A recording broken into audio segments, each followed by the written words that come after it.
Steve Imke here of SteveBizBlog. Hey, I'd like to share with you a comment that often comes up in my counseling meetings. And most of the time I get a request that says, Steve, I don't have a big marketing budget. How best can I utilize the small amount of money I have to make the most out of it? And what I do is I usually share what I call a customer viability model. So let me just explain something really kind of quickly here. Let's just use an example of a car.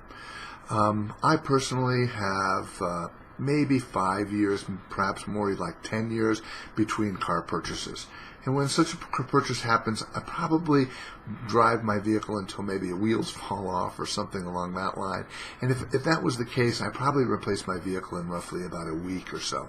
So let's just say I replace my vehicles once every 5 years. And if I was to go replace my vehicles once every 5 years and it only took me 1 week to make a decision and replace that particular vehicle, let's just do some math real quickly. Let's just assume there's 50 weeks in a year times 5 weeks. That's 250 weeks. I'm viable to buy a vehicle approximately 1 week out of every 250 weeks. Said another way, I'm not viable essentially 249 out of 250 weeks. That's a really bad way to think about marketing if I'm going to go ahead and use what we call interruption marketing and the spray and pray approach, where I would go ahead and blitz out my message every day to buy a car from me if I was a car dealer. So I like to tell people the best way, most efficient way for marketing when you have a small budget is to use what I call the customer viability model.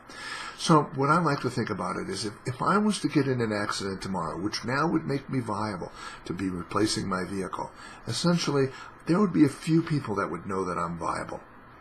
For example, the tow truck driver who were to go pick up my car on the side of the road. Perhaps the police officer who showed up there at the scene. If it was an accident, I might call my insurance company. I'd probably have the vehicle towed to either a body shop if it was in a car accident, or perhaps if it just broke down on the side of the road, some type of a garage to see if they could go ahead and fix that. So here are 5 different people that know, in fact, that I happen to be in that 1 week window where I might actually be considering purchasing another vehicle. So I tell people, put together a value proposition for each one of those individuals. So for example, the tow truck driver who may do 5 tows a day, maybe making, let's say, $30 during that, maybe makes $150 all day towing vehicles, working outside, often in inclement weather and so on and so forth.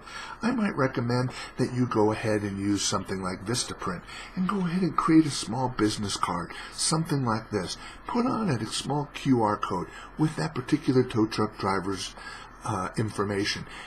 Give for essentially $10 in Vistaprint.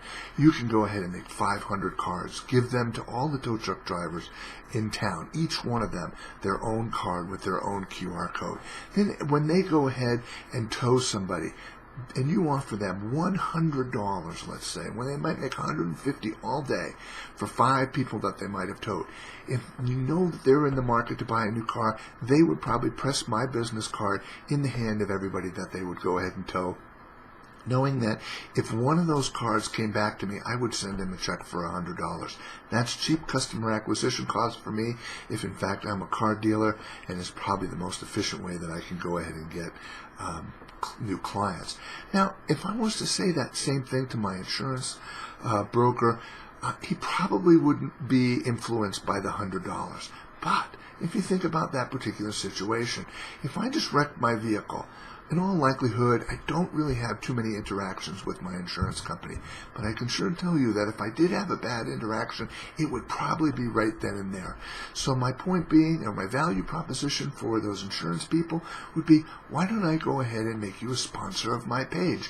So as people kind of come there and they're going to go ahead and be looking at cars, I'm going to say that it's sponsored by Joe Blow Insurance Company, at which point they just had a bad experience, and I might just be exposing them at the exact same time, extending that viable customer model now to my insurance guy.